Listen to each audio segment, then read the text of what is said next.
Today we shall discuss electrostatic energy. Consider an electrostatic system, that is a system comprising of either discrete or continuous distribution of charges at rest.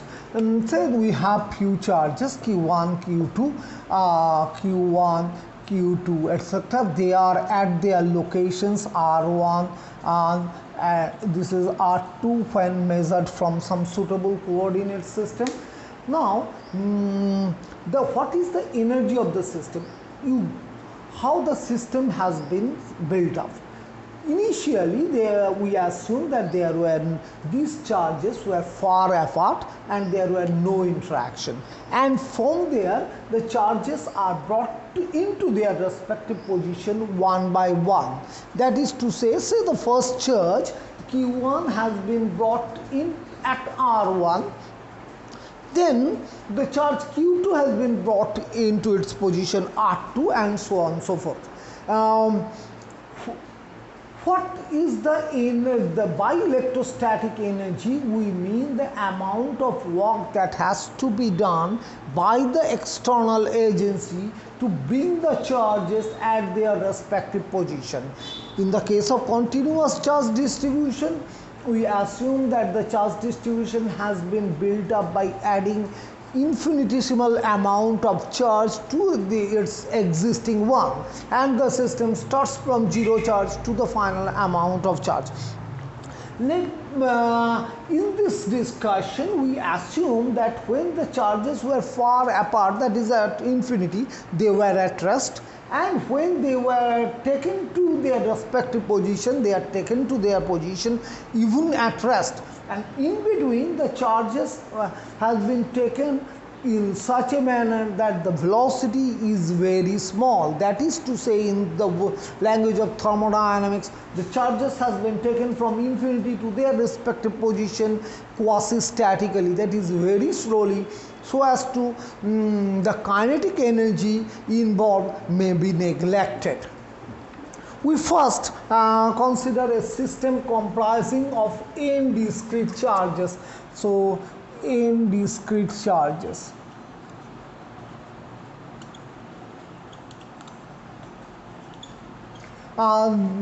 We mean that there is a charge Qi which is placed at Ri with I ranges from 1 to n. So, there is an n discrete charges. What is the work done when the first charge is taken from infinity to Ri?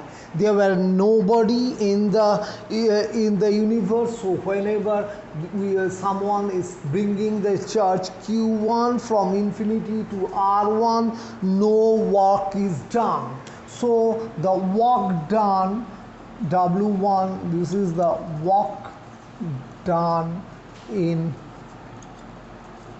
bringing Q1 from infinity to R1, it is equal to 0, since no force acts on Q1.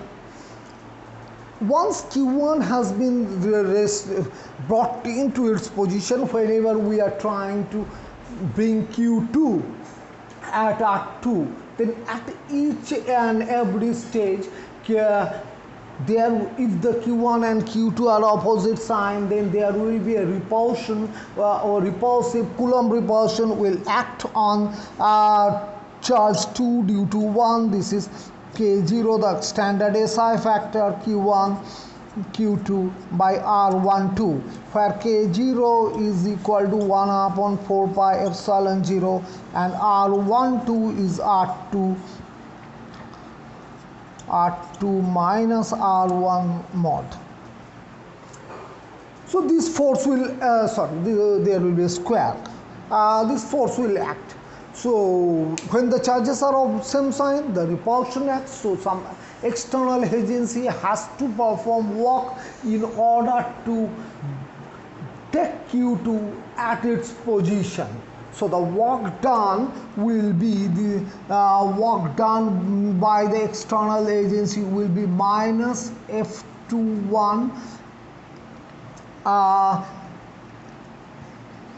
This is the force, and work done is dr2 from infinity to the position of R2, and this is simply Q2 times Q1 by 4 pi epsilon 0 R12. That is to say, this is Q2 times potential produced by 1 at the location of R2. So the W2, this is equal to Q2 times potential produced by, this is the potential produced by, this is the potential of Q1 at R2. We call it as U21.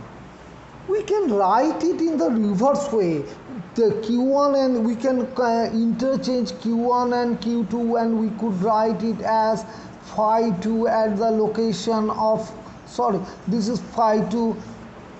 This is also the potential energy of 1. This is the charge 1, and this is the potential of charge Q2 at the location of 1. So this is also U12. That is this is the mutual potential energy between charges 1 and 2. Now, if when charge 1 and 2 are already in position, we want to bring Q3 at R3, then the work has to be done against the field produced by Q1 and that of Q2. The work done will obviously be Q3 times, this is Q3 times potential of 1 at the location of R3 plus potential of 2 due to at the location of this. We call it as U31 plus U32. Since the term are mutual potential energy, we could write as U13 plus U23. If we go on adding charges in this way, then for the ith charge, the potential will be I1, I2, and lastly it is Ui, I minus 1. We rewrite it by interchanging the suffixes as U1i plus U2i, and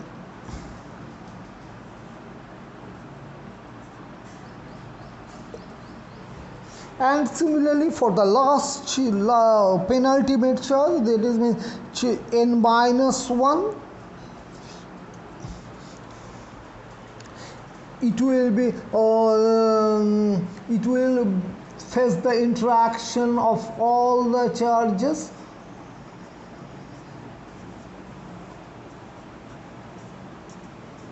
up to n minus 1, n minus 2, and finally for Wn, the last charge of the system, this is un1 plus un2 un minus 1. We can rewrite this again, bringing the suffix first, 1 first, and we can also write it as u1 n minus 1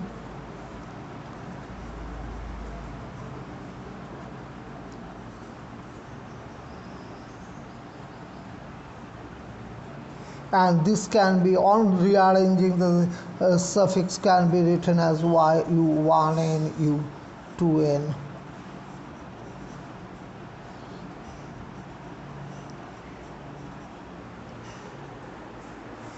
So the total energy, that is the electrostatic energy of the system, which is the energy of assembling the system by taking charges one by one, is the sum of W1, W2 up to this. So the total energy, the electrostatic energy of the system, this is 0, W1 is 0. So electrostatic energy of the system is W1, W2, so let me write W3,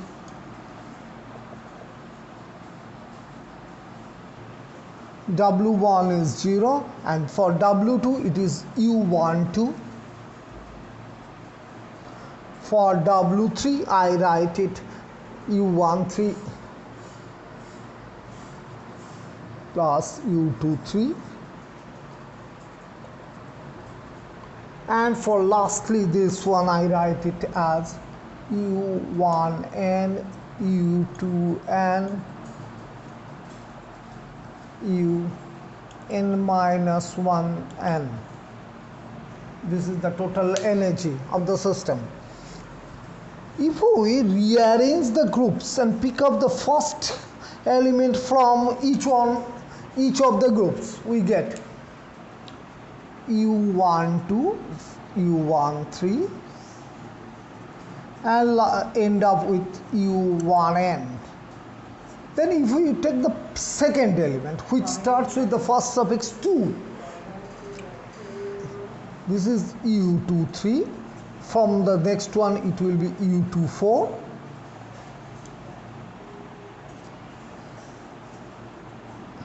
and ending up on U2n. Similarly, if we go on carrying this, the last one will be this.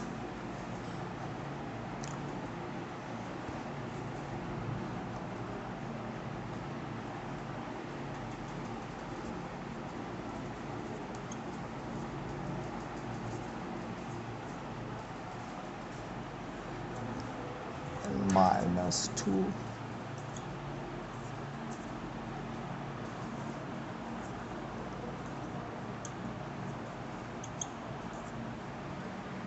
We can write it as summation over double sum, summation over I is equal to 1 to n minus 1. I starts from 1 and ends with n minus 1, and j runs from I plus 1 to n. J runs from the second suffix. For 1 it starts with 2, for 2 it starts with 3, and for n minus 2 it starts with n minus 1, and so on and so forth. Uij. Note that this is the energy of NC2 distinct pairs. This sum creates this double sum creates the NC2 pairs. Another way of writing this is, which is found to be helpful in this case, is double again with a double sum 1 to n. J is equal to 1 to n, but j not equal to I. Uij. The half factor arises due to the fact that when we perform this sum, once the term comes with as ij and another times it comes as ji, that is, the term appears as 1 2 and 2 1. So these are not distinct pairs, these are the same thing, so the half factor has to be incorporated. If we write it like this, if I write it explicitly, half summation over I, summation over j not equal to I, then if we write it explicitly, it is k0 qi qj by rij, where rij is the separation. Rij is the separation between the charge Qi and Qj.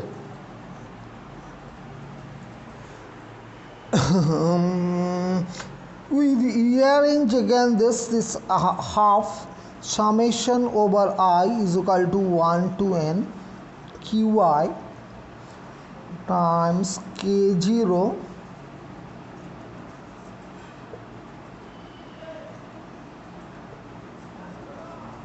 j not equal to I qj rij. The quantity in the parenthesis is the potential at the location of qi due to all other charges. So we write it half summation over I is equal to 1 to n qi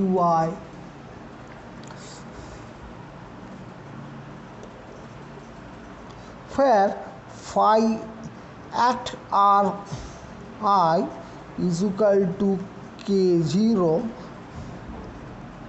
summation over j rij.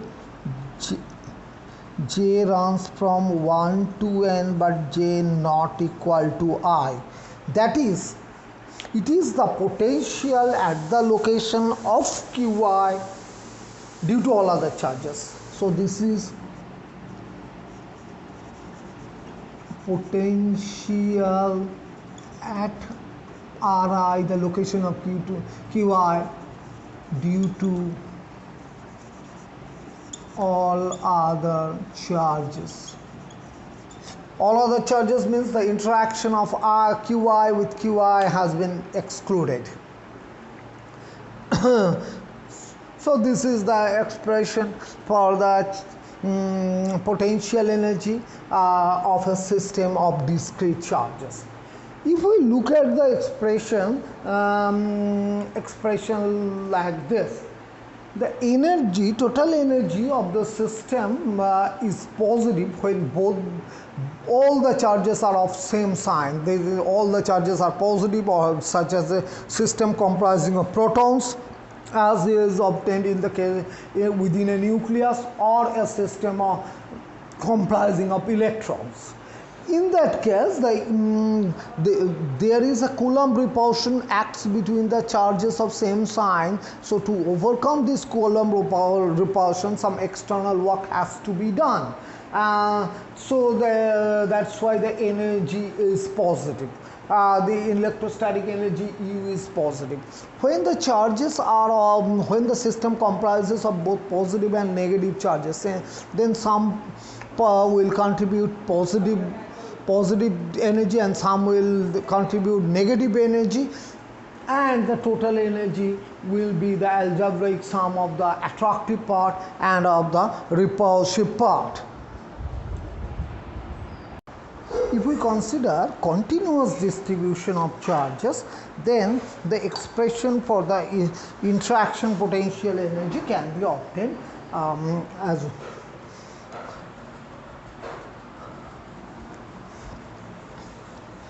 so. Consider a continuous distribution of charges characterized by the volume density of charge rho.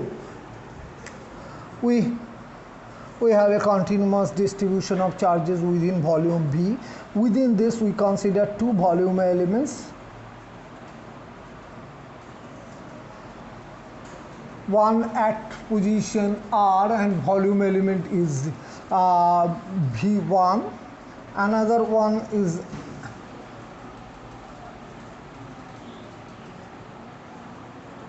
at R2, and the volume element is dV2, and this is the position vector of R21, that is R2 minus R1, and all the vectors have been referred to some origin O.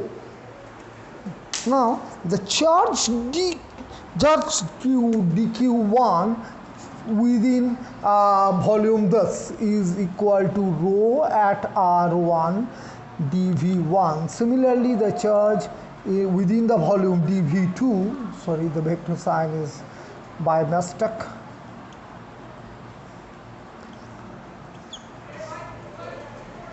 The potential energy or interaction potential energy is this. This is dQ1 dQ2 by R12 times SI factor K0. If we write it explicitly, it becomes rho at R1 dV1, rho at R2 dV2 by R12. This is the interaction potential energy between the charges within dV1 and dV2 at position R1 and R2 respectively. The double differential has been put here because it is the product of two differentials. If we want to find out the potential, total potential energy, we have to integrate this expression twice over V. And when we integrate over V2, dV2, then this is included. Again, when we consider integration over V1, this will be included. So this pair will be counted twice. So the internal energy is must be adjusted with half.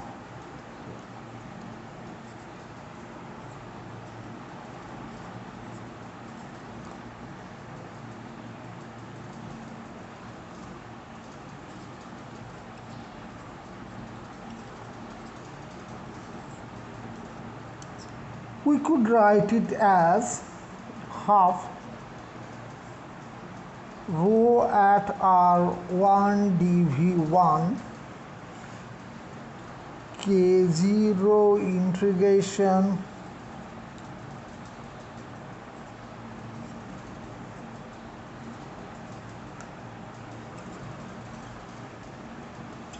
this is the potential at R1. This is potential at R1 due to charges, all the charges in V. We do not exclude the charge V1. In the case of discrete distribution, we have written phi of R1 is equal to sum over J not equal to I Q Qj Rij multiplied by K0. In the case of discrete distribution, we excluded the interaction between the same charges, same charge. Here the V1 is also included, so it is the potential at R1 due to the charges in volume V. So this becomes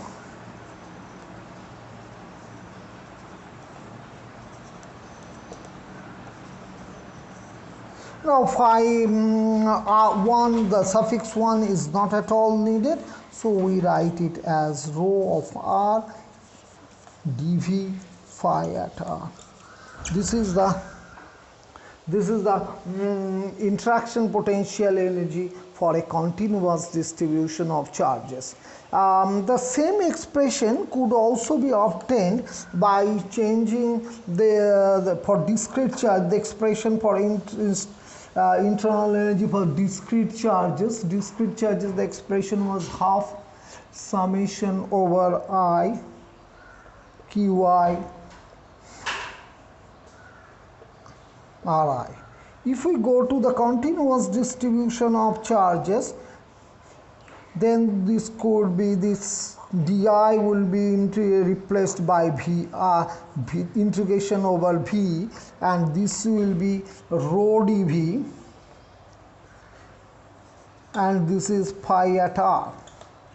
That is what we have obtained here, but the basic difference is that the interaction of dv with itself is included here, but it was not included there. So transition right from here to there, and these are not exactly same.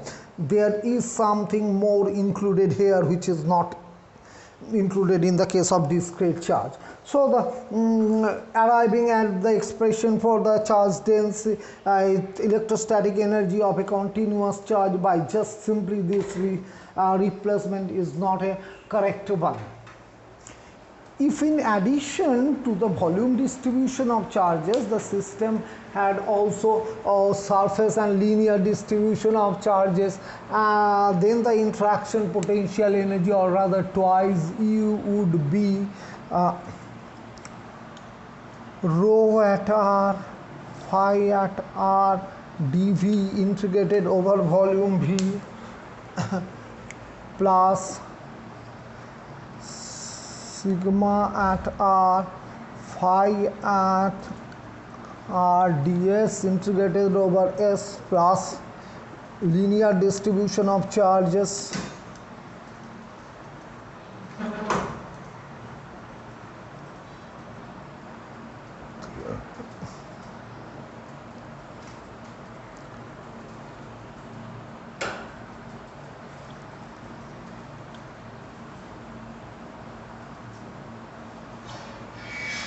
So this is three-dimensional continuous distribution of charges. This is due to the 2D discontinuous distribution of charges. This is 1D continuous distribution of charges, and this is due to discrete distribution of charges. This is the total expression for the energy of a system. Let us apply this to the system of conductors. What will be the electrostatic energy of a system of conductor? For a conductor, we know that the charges resides only on its surface, and it is an equipotential surface. So for conductor, the expression for the internal electrostatic energy will be this. So electrostatic energy, or energy for a system of conductor.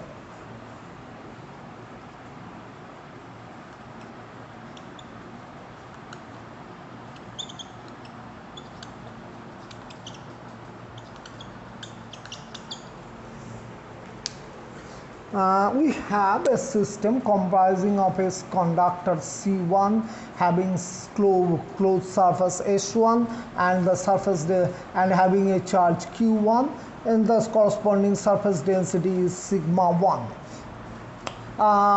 And there are other conductors. So the charge on the conductor, ith conductor, is simply the sum over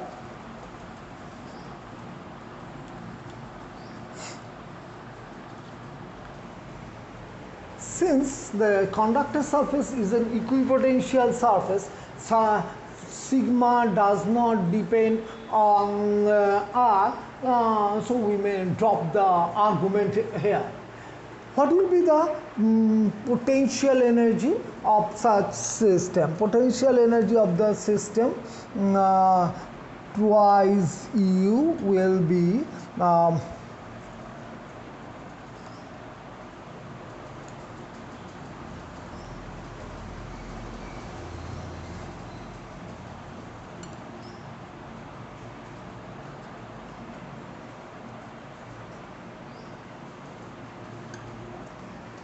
this is the potential energy.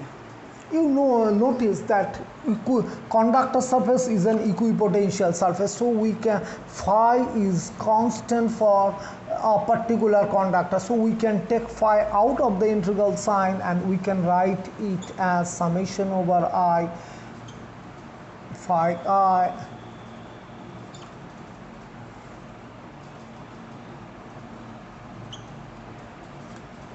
this is the charge on the ith conductor. So this is phi I qi.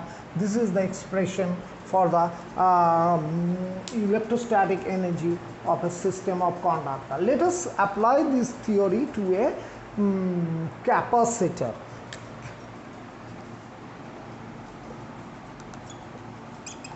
A capacitor comprises of two conductors. One is two conductors, so the electrostatic energy of the system will be half, as per this one, is Q1 phi 1 plus Q2 phi 2. So Q1 is the charge on the conductor 1 at a potential phi 1, and Q2 is the charge on the conductor 2 which is maintained at a potential phi 2. For capacitor, Q1 is plus Q. It is considered to be the positively charged plate, and this is phi 1 minus phi 2. This is the difference of potential between the two plates, and we call it as CV, where V is the difference of the potential. And Q2 is minus Q is equal to minus CV. So the energy will be half. For Q1 I write CV,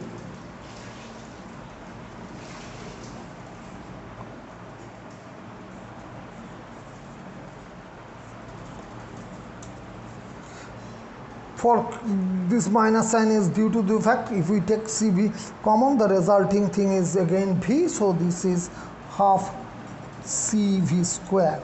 The other forms of the potential can be obtained because capacitance is Q by V, so we can replace C by this relation and we get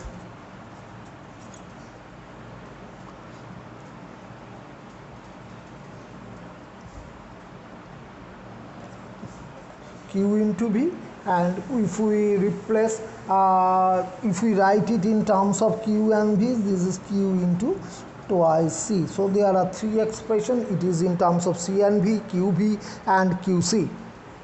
We can also obtain the energy expression for the capacitor in another way. We assume that the capacitor is being charged from a state where there was no charge on the plates, and charges is being accumulated in steps. So at a intermediate stage, let the charge on the positive plate be plus Q and that on the negative plate is minus Q, and the corresponding potential is V at Q is equal to Q by C. So if you want to add certain amount of charge dq to the plates, the amount of work that has to be done dw is equal to vq into dq is equal to 1 upon c q dq. So total energy of the capacitor U is obtained by integrating this expression q dq from 0 to charge, and this is Q square by twice C, which is same as before. In the next class, we shall consider the continuous distribution of charges and express the energies of the electrostatic energy in terms of the field variables.